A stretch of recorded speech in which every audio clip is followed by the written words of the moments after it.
We're continuing this session with the areas where I believe the Lord is wanting the church to change the way she sees, moving from a Greek perspective and changing to more of a Hebraic biblical perspective. We need to change our glasses. We need to take away those Greek glasses and we need to put on Hebraic glasses. So the third area where I believe God is wanting the church to change the way she sees, and we've already looked at this really in the first session, the church needs to change the way she sees herself. And not as this standalone organization separate from Israel and the Jewish people, but the true body of Messiah, the true believers must see themselves as grafted into the olive tree. As I said earlier, Paul went to a lot of trouble to teach this in Romans 11, Ephesians chapter 2. I believe it's really, really important to God for a number of reasons that every Bible-believing Christian would understand this identity thing, the true identity of the church, grafted into the olive tree, no longer aliens or foreigners, but fellow citizens with the nation and the people of God. And as I said, there's several reasons why it's so important. Number one, just for our own well-being, because if we see ourselves as God sees us, if we see ourselves totally and intimately grafted in and connected to Israel and the Jewish people, then we can legitimately take the promises made to Israel and the Jewish people. I didn't say take them away from the Jews, which is what the replacement theology people do. They take away the promises for themselves and leave the curses behind. That's not rightfully dividing the word of the Lord. But what I'm saying is we're fellow citizens, we're equal citizens. The covenant is the same, the destiny is the same, the calling is slightly different, but we have an equal inheritance, an equal future inheritance in the kingdom of God. And again, personally, it's important so that when we pray, we can take scriptures. I believe it's legitimate actually we do this in our prayer summits, to take a scripture, don't change the context of the verse, or don't change what it's really saying. But I believe that where it says Israel or whatever it may say, if it's something that you need God to do for you, I believe that it is legitimate to put your name or your country's name or whatever it is, make it, to personalize that Bible verse for whoever you are praying and wanting God to move in that area. So we believe you can do that. So you really need to have full faith in that. You really need to understand that your identity is fully equal to the Jewish people when it comes to sharing in the blessings and sharing in the inheritance that is ahead of us, and for our prayer life now. And of course, the other reason why it's so important to have that correct identity is that when you are praying for Israel, I didn't say if you're praying for Israel, I said when you're praying for Israel first, as we said earlier, don't pray from here. Don't pray out of intellectuality. Pray out of that identification from deep within your spirit. And we need to pray, literally you need to pray for Israel as if your life depends upon it, because actually it does. Going back to the blessings of Abraham, what happens to you in this life, whether you're blessed, whether you're not blessed, according to the scriptures, is dependent upon your attitude towards Israel and the Jewish people. If you're obedient to bless Israel, God says, I'll bless you. So just what happens to us in this life is dependent upon how we behave towards Israel, but really our eternity is also absolutely dependent upon what happens to Israel. So until the Jewish people are back in the land, until they're born again, until they're able to, as a nation, say Baruch haba b'shem Adonai, and welcome the Lord back with those words, we still have some time to go here on the earth. So we need to understand that our present life and our eternity is absolutely fully locked together with Israel and the Jewish people. And just another one or two scriptures that I didn't mention on the tape. It says in one of the Proverbs, I believe, whoever tends to the fig tree will eat its fruit. The fig tree also is used to speak about the nation of Israel. In is it Ruth 2:12, I think? It's Boaz, who's a picture, a type of redeemer, a picture of Yeshua. And of course, Ruth was a non-Jewish woman grafted, being connected into Israel. And Boaz said to Ruth, "It has been fully reported to me what you have done for Naomi," the Jewish lady who represents the nation of Israel. And I think it goes on to say, "May the Lord fully repay you for what you have done." So we can see in more than one verse, the principle there is that whatever you do for Israel and the Jewish people, God will see it and God will honor his word. And actually, Josie and I, we pray, we pray together most mornings, and we every morning we pray the blessings of Abraham upon all of, particularly on the people who are part of our ministry, the ones who receive our newsletters, and just the ones who we know are standing with Israel. So Father, in fact, I think I make it general, don't I? I just say, Father, would you please, you said that you will bless those who bless the seed of Abraham. So Father, I just pray for those who are standing with Israel, those who are praying for Israel. Lord, would you bless them? Would you bless their families? Would you bless their ministry? So we pray that most mornings. So it's very, very important that we have that identification, that when we pray for Israel, we're not praying for a nation or a foreign people. We need to make it very, very personal, and that's where the power really comes, I believe, in the prayer. Because I'm sure you'll agree with me. If a stranger or just a casual acquaintance asks you to pray, we do. We because we know how to pray. we learned how to do that. So we'll lay our hand on their back or their head or just whatever, and we pray because we know how to do it. But if you've been unfortunate enough to have a serious situation going on in your own life, or someone very, very close to you, when you pray in that situation, it comes from a different place, doesn't it?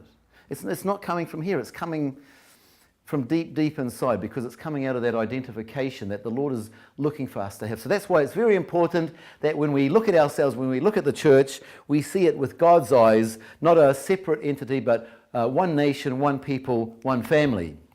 Okay, the fourth area where we need to change the way we see is, and I'm not speaking to those of you who are perhaps watching this video or here today. I'm speaking to the church in general, and the world needs to change the way she sees Israel, because Israel is seen as an occupying power today. Israel, over the last few years, we've been accused of being an apartheid state. That makes me angry, righteously angry. Israel is far from an apartheid state. We have, inside Israel, there's 25% of the nation are Israeli Arabs. 80% of that, 25% are Israeli Arabs.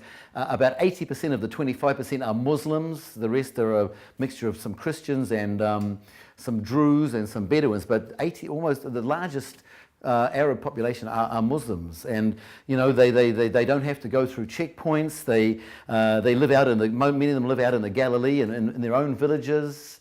There's no checkpoints, there's no soldiers. If you stand at the entrances to those villages, you'll see all these BMWs and Mercedes and Audis coming out, because they've got in fact, many of those Arab families have a much more comfortable lifestyle than particularly a lot of the Russian immigrants.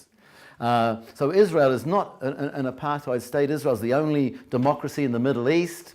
Women, generally speaking, women are equal. We've got a large number of women politicians. The Jewish people may be a little bit overly, very humanistic and wanting to be fair, and it's sometimes it overrules the word of God, which is not right. But Israel is definitely not an apartheid state. What I would say actually is Israel is an absolute miracle, because a dead land and a dead people have come back to life. And if I'm not traveling around the world, what I like to do is, if we have the opportunity, is meet up with visiting tour groups, right? And I like to get them in their first 1 or 2 days, because I want to make sure that as they travel around the country, they got the right glass. They need to change their glasses, and it's very important actually who your guide is and who shows you around. So we often go out to the hotels at night, and this is what I say to them. I say, as you travel around this nation in your bus, as you look out the window, everything you see is a miracle. Everything you hear is a miracle. The food you taste. I mean, I know most of you have probably been to Israel. The food in the hotels, Josie calls it miracle food. It is, because you see, there was almost nothing there 60 or 70 years ago. A dead land and a dead people have come back to life. And, at night now, the aeroplanes are taking out container loads of produce and fruit and vegetables all over the world. They have to take the labels off because people won't buy it if it's made in Israel. But it's Israel is blessing. There's a scripture that Israel will flood the earth with food, and it's really happening. And it's a dead land that's come back to life because 60 or 70 years ago, most of Israel was either desert or swamp. And if when the early pioneers were coming in, if the terrorists didn't kill them, the mosquitoes did. The place was just desert and swamp. But this dead land has come back to life. And for those of you that are maybe more financially orientated, this will give you a picture, because this is the natural, but that enables you to see what's going on in the spiritual. I'll just give you quickly some statistics. We made Aliyah 25 years ago, and one of our pastors was working for a high-tech company in Haifa. That company was listed for $40 million on the stock exchange. That was 92. In 98, three Jewish guys made a social. It was called ICQ. It was like a Facebook thing way at the beginning. They sold that for $280 million. So it went from $40 million to $280 in 8 years. In 2015, they sold Waze, which is this navigation program, for $1.5 billion. So in that space gap, it went from 40 million, 280 million, 1.5 billion. And last year, they sold, what's it called? Mobileye, which is like this software for letting cars drive without drivers. They sold it to Google for 15 billion. That's a tenfold increase in 1 year. So you can see what God is doing. This dead land and this dead nation is coming back to life. And of course, it's not just land, the dead people are coming back to life as well.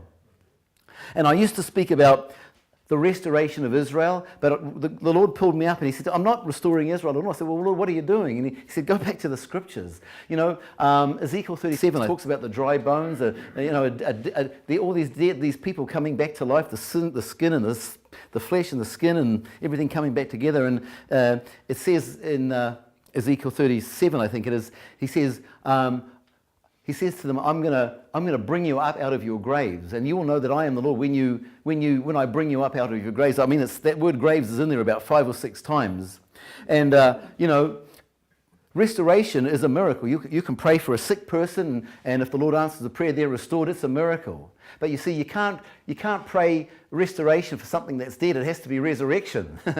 You can't restore something that's dead. And what sort of people do you find in graves? Dead people. So the fact that these dry bones, these dead people have come back to life, it's not restoration, it's resurrection. And of course, resurrection is a greater miracle than restoration. So we need to see what God is doing in Israel. We need to identify it. Israel is not an apartheid nation. Israel is not a cruel occupying power. Israel is not perfect, of course, but what's going on in Israel today is an absolute miracle, and it is God at work. I've heard major Christian leaders, high-level Christian leaders say what's going on with Israel today has nothing to do with the Bible. I mean, they must have a different Bible than me. But it's God at work. God is preparing. God is building up this nation. He said, the Lord will arise and have mercy on Zion, for the time to favor her has come. And he said, the Lord will build up Zion, and then he will appear in his glory. All of this is a prerequisite for the return of the Messiah, and most of the church is either turned a blind eye to it or trying to boycott us with the others. So we need to boycott, not boycott, right? And we need to throw away those Greek-based glasses, and instead of, for those of you who maybe been influenced by the media or wrong theology, we need to make sure that we've got Hebraic Bible glasses on, and we need to see Israel not as an apartheid state, not as a cruel occupying power, but Israel is a miracle, and it's the nation of the future.